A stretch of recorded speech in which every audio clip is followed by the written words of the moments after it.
ఉప ముఖ్యమంత్రి పిఠాపురం ఎమ్మెల్యే పవన్ కళ్యాణ్ మత్స్యకారులకు అన్ని విధాలుగా అండగా ఉంటారని, సముద్రపు కోతకు ఉప్పాడ తీర ప్రాంతం గురికాకుండా రక్షణ గోడ నిర్మాణానికి ఆయన త్వరలోనే శంకుస్థాపన చేయనున్నారని జనసేన పార్టీ పిఠాపురం నియోజకవర్గ ఇన్ఛార్జ్ మరెడ్డి శ్రీనివాసరావు పేర్కొన్నారు. గత కొన్ని రోజులుగా సముద్రపు రాకాసి అలల కారణంగా ఉప్పాడ తీర ప్రాంతం గ్రామాల్లోని ఇళ్లలోకి సముద్రపు నీరు చేరడంతో పలు ఇళ్లు దెబ్బతిన్నాయి. ఈ సందర్భంగా మత్స్యకారుల కుటుంబాలకు మరెడ్డి శ్రీనివాసరావు చేతుల మీదుగా బియ్యం పంపిణీ చేశారు. అదేవిధంగా మత్స్యకారులకు సముద్రంలో వేటకి ఉపయోగపడే జీపీఎస్ సిస్టంలను మత్స్యకారులకు మరెడ్డి శ్రీనివాసరావు అందించారు. ఈ కార్యక్రమంలో ఉప్పాడ గ్రామ సర్పంచ్ ఉమ్మడి జాన్, పాడపీడి సత్యనారాయణ, మురాలశెట్టి సునీల్ కుమార్, జ్యోతుల శ్రీనివాస్, తెలగంశెట్టి వెంకటేశ్వరరావు, పిల్లా శివశంకర్, చెల్లుబోయిన సతీష్, బొజ్జాలోవరాజు, కోలాసాయి, కొత్తం సుందరం, పల్నాటి మధు, వంక కొండబాబు తదితరులు పాల్గొన్నారు. మన ఉప్పాడలో కొత్త మాయాపట్నంలో 1,42,00,000తోటి మొత్తం 13 రోడ్లు నిర్మించాం, డ్రైన్లు నిర్మించాం. ఎందుకు చెప్తున్నామంటే దీనికి ఉన్న చిత్తశుద్ధి.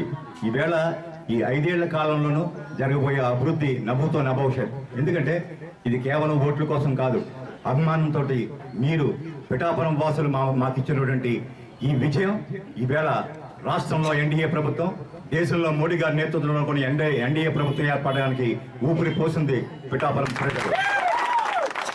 మీకెల్లరా మీ కృతజ్ఞతా భావంతో ఉంటాం. మీరు మాకు ఇచ్చినటువంటి ఈ విజయానికి కృతజ్ఞతగా మీరు ఎన్నెల్లు మర్చిపోయే విధంగా కూడా అన్ని రకాలుగా కూడా పిఠాపురాన్ని అభివృద్ధి చేసి నింపుతాం. ఒకటే చెప్తున్నాం, దేశంలో కాదు రాష్ట్రంలో కూడా ఇది పిఠాపురాన్ని ప్రామాణిక నియోజకవర్గంగా నిలపబోతున్నాం. అదేవిధంగా మీరు అక్కడ ఉన్న వారి ఇళ్ల సమస్యలు కూడా మేము వింటున్నాం. ఎవరికి ఇళ్ళు లేవు, గతంలో ఇచ్చిన ఇళ్ళు కూడా కొన్ని కారణాల వల్ల అమ్మారు. మా ఉద్దేశం అయితే మిమ్మల్ని అందరినీ టోటల్గా రీహాబిలిట్ చేయాలని మా ఉద్దేశం. సార్కి ఆల్రెడీ నివేదించాం. ఒక్కసారి గట్టు సమస్య అయిన తర్వాత ఇంటింటికి ఆల్రెడీ ఎవరెవరు ఎంతమంది అర్హులున్నా, ఇంట్లో నలుగురున్నా కూడా పేర్లు నోట్ చేయమని చెప్పాం. అందరికీ సార్కి నివేదిక సమర్పించాం. తప్పకుండా గోడ రక్షణ కూడా పూర్తయిన వెంటనే, కాకపోతే అక్కడ ఇళ్ల నిర్మాణానికి అవకాశం లేదు. ఎందుకంటే కోస్టల్ రీజియన్ రూల్స్ ప్రకారం సముద్రం వెంబడి 500 కిలోమీటర్ల లోపల నిర్మాణాలు జరగరాదు. తప్పకుండా 500 మీటర్లు తప్పకుండా మిమ్మల్ని అందరినీ ఎక్కడ రీహాబిలిట్ చేయాలి, ఎక్కడ మీకు అనుమతి స్థలం ఐడెంటిఫై చేయాలనే కార్యక్రమం కూడా, ఈ రక్షణ కూడా కార్యక్రమం వెంటనే కూడా చేపడతాం. మీ ఉప్పాడ వాసుల సమస్యలను శాశ్వత పరిష్కారం దిశగా మన శాసనసభ్యులు రాష్ట్ర ఉప ముఖ్యమంత్రి పవన్ కళ్యాణ్ గారు ప్రణాళిక రచిస్తారు. ఒక్కసారి ఆర్డర్ ఫైనల్ చేస్తేనే ఈ శంకుస్థాపన సభ కూడా మన శాసనసభ్యులు ఇచ్చేస్తారు.